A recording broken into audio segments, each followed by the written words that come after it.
How to make big sentence. আমরা ছোট ছোট বাক্য তৈরি করতে পারি, কিন্তু যখনই বড় বাক্য তৈরি করতে যাই তখন আমাদের প্রবলেম শুরু হয়। এর আগে আমরা এর উপর একটি ক্লাস দিয়েছি, তারই ধারাবাহিকতা আজকে দ্বিতীয় ক্লাসটি, অর্থাৎ দ্বিতীয় পার্টটি। Welcome back to SSM education. Hope you all are fit and fine. Yes, I am well. 20 দিনে ইংলিশ শেখার এই যাত্রাপথের আজ 12তম ক্লাসটি, এবং আজকের এই ক্লাসের আলোচ্য বিষয় কি করে বড় বড় বাক্য তৈরি করব এবং বলবো। সো ক্লাসটি খুবই গুরুত্বপূর্ণ, ক্লাসটি প্রথম থেকে শেষ পর্যন্ত দেখার অনুরোধ রইল। Let's see how to make big sentence. এর আগের যে ক্লাসটি আমাদের ছিল, সেই ক্লাসটিতে আমরা আলোচনা করেছি to plus verb, verb plus ING. অর্থাৎ একটি বাক্য বলতে গেলে আমাদেরকে অনেকগুলো ভার্ব চলে আসতো, সেই ভার্বগুলোকে কি করে ইউটিলাইজ করে আমরা বড় বাক্য তৈরি করব, সেটি এর আগের ক্লাসে আলোচনা করেছি। আজকে ওটা নিয়ে আলোচনা করব, তবে তার আগে এর নিচে যে ওয়ার্ডগুলো লেখা আছে ফর, বাই, উইদাউট, বিফোর, এইগুলো দিয়ে আগে বাক্য তৈরি করা শিখাবো, দেন ওটাই যাব। ওকে, সো লেটস সি। দেখো, ফার্স্ট অফ অল আমরা এখানে লিখছি আমি ইংরেজি শেখার জন্য 1 বছর যাবত অনুশীলন করতেছি। তাহলে শেখার জন্য যখন আমাদের জন্য কথাটি আসবে, একটা বাক্যের মধ্যে যখন জন্য কথাটাই আসবে এবং জন্য কথাটি যখন কোনো ভার্বের সাথে আসবে, কথাটা বুঝছো, জন্য কথাটি যখন কোনো ভার্বের সহিত আসবে, যেমন এখানে শেখা, শেখা মানে কি শেখার জন্য, তাহলে জন্য কথাটি কার সাথে সম্পৃক্ত? শেখা। শেখা কি একটি ভার্ব না? অবশ্যই কিন্তু একটা ভার্ব। ঠিক এই যে শব্দগুলো আছে by plus verb plus ING, এগুলো সবই কোনো না কোনো ভার্বের সাথে আসবে। এখন যে ভার্বের সাথে সম্পৃক্ত হয়ে বাংলার ক্ষেত্রে আসবে, সেই ভার্বগুলোর সাথে আইএনজি যোগ করে এবং তার পূর্বে for, by, without, before, after, in spite of অথবা ডিসপাইট বা উইথ আ ভিউ টু, এইগুলো যোগ করে আমরা বাক্যটিকে বড় করতে পারি। সো লেটস সি ফার্স্ট এক্সাম্পলটা। আমি ইংরেজি শেখার জন্য 1 বছর যাবত অনুশীলন করতেছি। এখন এই বাক্যে ফার্স্ট অফ অল আমাদেরকে যেটা আইডেন্টিফাই করতে হবে কোন টেন্সে আছে। এটি আমরা যেহেতু যাবত কথাটি আছে দীর্ঘ সময় আছে এবং তেসি কথাটি আছে, তাহলে এটি প্রেজেন্ট পারফেক্ট কন্টিনিউয়াস টেন্স। তাহলে এটার গঠন প্রণালী কি? সাবজেক্ট প্লাস হ্যাভ বিন বা has been plus verb plus ING plus since অথবা for time, last of all time বসবে। এখন তাহলে সেই নিয়ম অনুসারে প্রথমে আমরা সাবজেক্ট বসাই। আমি বসালাম সাবজেক্ট, এখানে কি আমি, আই বসালাম। এরপর কি হবে? Have been. এতটুকু আমরা পারবো, টেন্সের নিয়ম অনুসারে আমরা বসাতে পারি, আমাদের সমস্যা হয় না। I have bin, I have বিন এবার কি হবে? ভার্বের সাথে আইএনজি হবে। ভার্ব কোনটি? এখানে অনুশীলন করা। তাহলে অনুশীলন করার ইংলিশ কি? প্র্যাকটিস। তাহলে এর সাথে এটা কি হবে? আইএনজি হবে। I have been practising, I have been practising, আমি প্র্যাকটিস করতেছি। এবার আমরা জানি বাক্যের সময় সবসময় লাস্টে বসে, সময় নিয়ে কোনো টেনশন হওয়ার কোনো দরকার নেই। এই যে সিন্স প্লাস বা ফর যে অংশটুকু আছে সময় নিয়ে বসে, এটি লাস্টে বসবে। তাহলে আমি প্র্যাকটিস করতেছি, কিসের জন্য করতেছি, কি কারণে করতেছি, এমন কিছু আছে? বারবার কাছে প্রশ্ন কর, কি আসে? ইংরেজি শেখার জন্য, এই অংশটুকু আসে তো ইংরেজি শেখার জন্য। এখন আমার যারা ফ্রি পজিশনে ক্লাসটি দেখেছে, আসলে ফ্রি পজিশনে, তারা জানে যে ফ্রি পজিশন বসে সেই শব্দগুলোর পূর্বেই যে শব্দগুলোর সহিত সে বা যার সাথে তার সম্পর্ক থাকে, যে শব্দগুলোর সাথে সম্পর্ক থাকে সেই শব্দগুলোর পূর্বে কিন্তু ওই ফ্রি পজিশনটা বসে। এখানে for, by, without, before, after, in spite of, despite, এগুলো সবই কিন্তু কি ফ্রি পজিশন। কারণ তোমরা জানো কিনা, ফ্রি পজিশনের পরে কোনো ভার্ব থাকলে তার সাথে আমরা বেসিক্যালি আইএনজি যোগ করি, শুধু টু বাদে। তাও কিছু কিছু ক্ষেত্রে টু এর ক্ষেত্রেও আইএনজি বসে, যেমন এটাই উইথ দ্য ভিউ টু, এটার পরে আইএনজি বসবে, বাট আস্তে আস্তে জানবে। তার মানে এখানে ফর কথাটি যেহেতু আসলো, তাহলে এই ফরটি বসবে যে শব্দগুলোর সাথে তার সম্পর্ক আছে সেই শব্দগুলোর পূর্বে। তাহলে দেখো, ইংরেজি শেখার জন্য, তাহলে এদের সাথে কিন্তু সম্পর্ক ইংরেজি শেখার সাথে, তাহলে আমি ফরটা দেবো এদের আগে। তাহলে ইংলিশ করার ক্ষেত্রে ফরটা দিলাম। এবার দেবো কি? ইংরেজি শেখার জন্য। ফর শেখা, শেখা ইংলিশ কি? লার্ন। এখন এই জায়গাটায় ঝামেলা বাজে, আমরা এখানে ফর লার্ন দেবো না কোনো চেঞ্জ করব? অবশ্যই কোনো না কোনো চেঞ্জ করতে হবে, কারণ আমরা জানি কি ফ্রি পজিশনের পরে কখনো ভার্ব চলে আসলে, মানে ফর, ভাই, উইদাউট, এগুলোর পরে যদি কোনো ভার্ব চলে আসে, তাহলে অবশ্যই তার পরে একটি আইএনজি যোগ করতে হবে। তাহলে I have been practising for learn না দিয়ে আমরা কি করবো? সেটা আইএনজি যোগ করবো। I have been practising for learning, আমি ইংরেজি শেখার জন্য আমি ইংরেজি শেখার জন্য প্র্যাকটিস করতেছি, তাহলে I have been practising for learning English. তাহলে ইংরেজি শেখার জন্য এই কথাটি হয়ে গেল। বাকি আছে কি 1 বছর যাবত। যাবত কথাটি থাকলে কি হয় ফর হয়, ফর 1 ইয়ার, ফর 1 ইয়ার। এখন দেখো এখানে ইংরেজি শেখার জন্য না, আমি যদি বলি আমি চেষ্টা করতেছি, ইংরেজি শেখা না এখানে বলো, আমি যদি বলি আমি 1 বছর যাবত চেষ্টা করতেছি, আমি 1 বছর যাবত টাকা পাওয়ার জন্য, টাকা পাওয়ার জন্য, বুঝছো? তাহলে টাকা পাওয়ার জন্য এই জায়গায় ইংরেজি শেখা না, এখানে আছে টাকা পাওয়ার জন্য, ইংরেজি শেখা না পাওয়ার জন্য।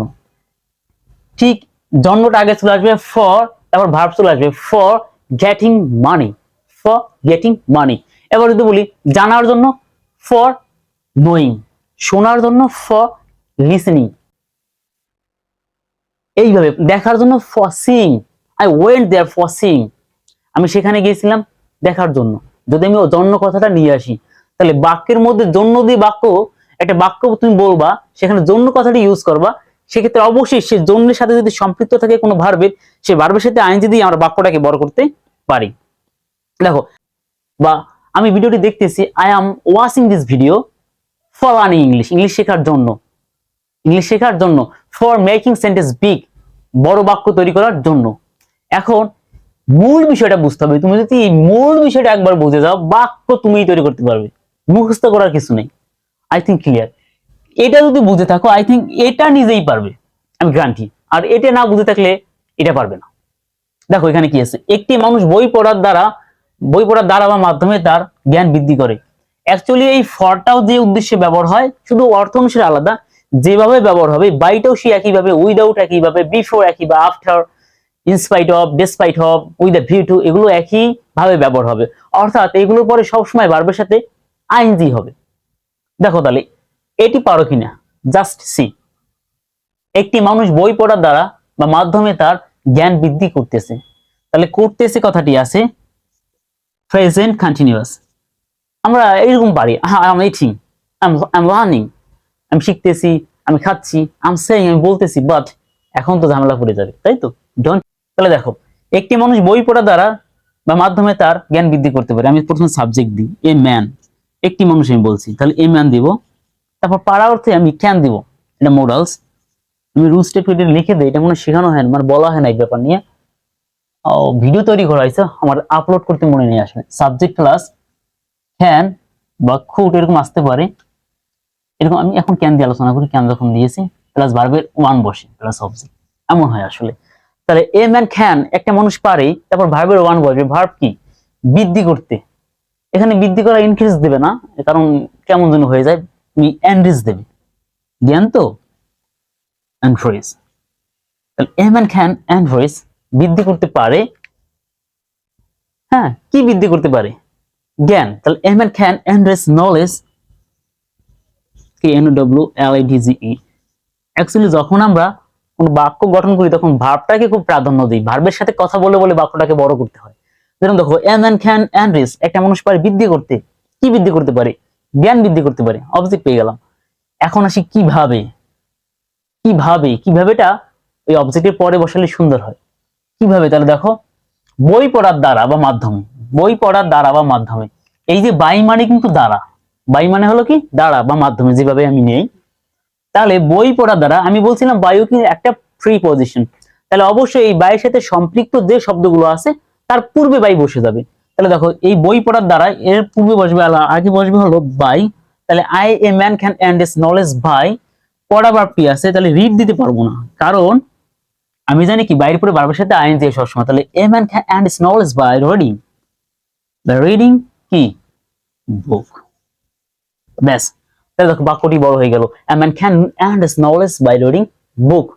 এখন বই পড়ার দ্বারা, আমি বই পড়ার দ্বারা না, কথা বলার দ্বারা, বাই স্পিকিং, বাই হাঁটার দ্বারা, বাই ওয়াকিং, খেলার দ্বারা, বাই প্লেইং, লেখার দ্বারা, বাই রাইটিং। এখন you have to understand what is going on actually. তুমি যদি এই বাক্যটা ভালো করে বুঝো, তুমি হাজারো বাক্য তৈরি করতে পারবে, হাজারো। আমরা এই বাক্য বলতে পারি যে আমি তোমাকে বলতে পারি না, যখন এটা পূর্বে এরকম বাক্য যখন আরেকটু শব্দ যুক্ত করা হয়, আমরা এরকম বাক্য বলতে পারি যে আমি তোমাকে বলতে পারি না, বাট যখন বলি এরকম যে ভালোভাবে না জানা ব্যতীত তোমাকে বলতে পারি না, তখন আমরা আটকে যাই। যেমন সেখানে যাওয়ার পরে আমি ইনফর্ম করব, তাহলে আমি ইনফর্ম করব এটা আমরা পারি, কিন্তু সেখানে যাওয়ার পরে তখন আমরা আটকে যাই। কঠোর পরিশ্রম করা সত্ত্বেও সে ফেইলড, আমরা বলি সে ব্যর্থ, এটা আমরা বলতে পারি। কিন্তু কঠোর পরিশ্রম করা সত্ত্বেও এখানে আমরা আটকে যাই। কেন আটকে যাই? তাকে দেখার জন্য এখানে হয়তো আমরা আটকে যাই। হ্যাঁ, এখন কথা হলো এই আটকে যাবে না, তার জন্য কি করতে হবে? এই কটা একটু মুখস্থ রাখো। এখন দেখো, ভালোভাবে না জানা ব্যতীত, আমি অলরেডি আগে আলোচনা করেছি, এই যে উইদাউট আছে, উইদাউট মানে ব্যতীত, এইগুলোর সাথে সম্পৃক্ত যে ভার্বগুলো আসবে তার সাথে আমরা কি যোগ করব? আইএনজি যোগ করব। এই না কথা। তাহলে দেখো, ভালোভাবে না জানা ব্যতীত, তাহলে জানার সাথে ব্যতীতর একটি সম্পর্ক আছে, আছে তো? তাহলে না জানা ব্যতীত, ব্যতীত মানে কি?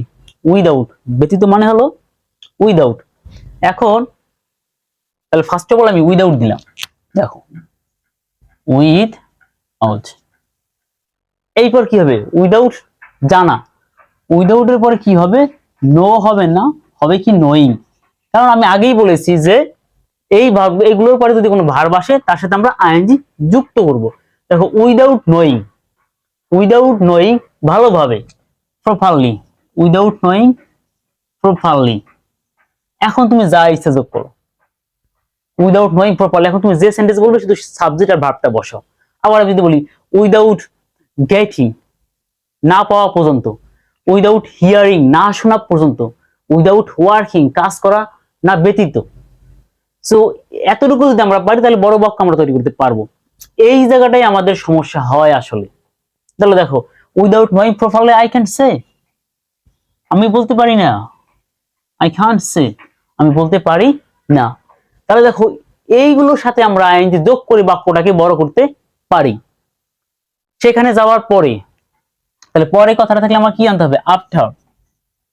আফটার পরে একটা ভার্ব চলে আসবে, তাহলে ভার্ব কি আছে? যাওয়া। তাহলে after going there, after going there, after going there. আবার সেখানে যাওয়া না, সেখানে পৌঁছানোর পূর্বে, তাহলে কি হবে?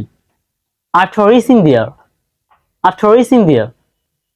খবরটি শোনার পরে, আফটার হিয়ারিং দ্য নিউজ, ভিডিওটি দেখার পরে, after watching the video, after watching the video.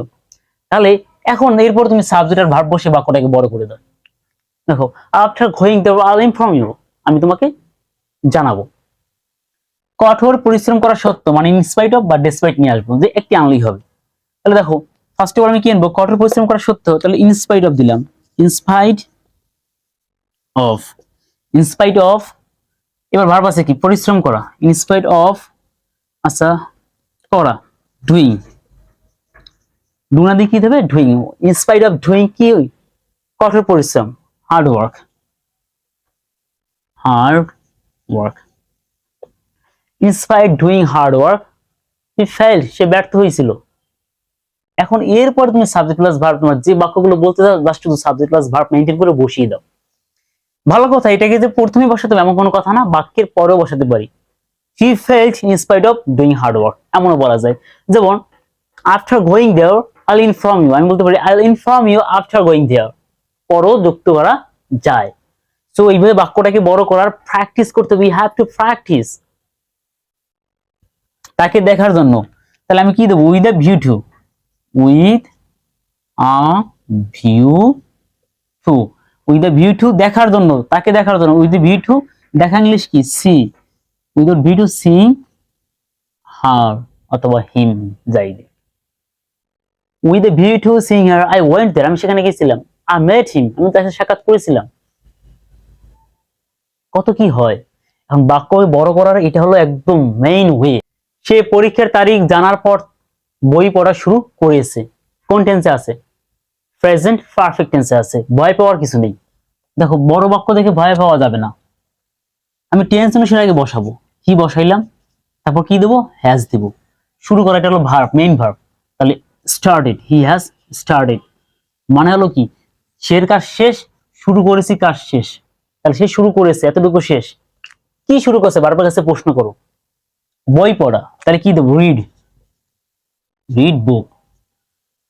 কিন্তু কথা হলো এখানে শুধু রিড দিলে হবে না। ওই আগের ক্লাসে আমি বলেছি যে যখন একটা বাক্যে একাধিক ভার্ব চলে আসবে, সেই ভার্বের সাথে যদি এই শব্দগুলো থাকে ফর, বাই, উইদাউট, বিফোর, তাহলে তার সাথে আইএনজি যোগ করে দেবে। আর যদি এগুলো না থাকে তখন আসতে হবে টু প্লাস ভার্ব বা শুধু ভার্ব প্লাস আইএনজি নিয়ে চিন্তা করতে হবে।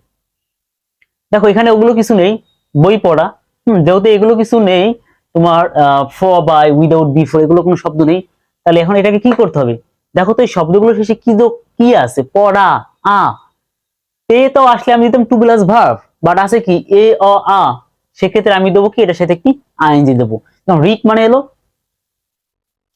পড়া, সে পড়া তো বাক্য হয় না, সে পড়তেছে, সে পড়ে, এমন বাক্য হয়।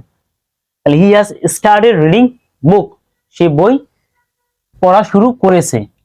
পরীক্ষার তারিখ জানার পর, তাহলে পরীক্ষার তারিখ জানার পর এই বাক্যটার মধ্যে দেখো এই জানার পর কথাটি আছে, পর কথাটি আছে। তাহলে পর মানে কি? পরে কথাটি কি? বিফোর বা আফটার ইউজ করতে হবে। তাহলে আমি কি বলছি যে এই শব্দগুলো থাকলে সেগুলোকে আগে নিয়ে আসতে হবে সবার। তাহলে আফটার, আফটার, তারপর কি হবে? জানা, জানা ইংলিশ কি হবে? নো। তাহলে আফটার নোয়িং মানেই হলো জানার পরে। তাহলে আফটার নোয়িং কি, কি জানার পরে? পরীক্ষার তারিখ। After knowing the date of exam. এখানে অফ আসলো কেন? এটা একটা কোশ্চেন হতে পারে। এক্সাম মানে কি? পরীক্ষা, বাট এখানে কি আছে? পরীক্ষার, এই যে র বিভক্তির জন্য আমাকে অফ আনতে হয়েছে, আর কিছু না। দ্য ডেট অফ এক্সাম মানে পরীক্ষার তারিখ, পরীক্ষার তারিখ, the date of exam, the date of exam. তাহলে এখন এইভাবে বাক্যকে বড় করা প্র্যাকটিস করতে হবে, তোমাকে বাসায় লিখতে হবে এবং বলতে হবে, আস্তে আস্তে করে প্র্যাকটিসটা বাড়াতে হবে। সো যদি ক্লাসটি ভালো লাগে অবশ্যই আমার চ্যানেলটি সাবস্ক্রাইব করবে। ভালো থাকো, সুস্থ থাকো। Thanks for watching.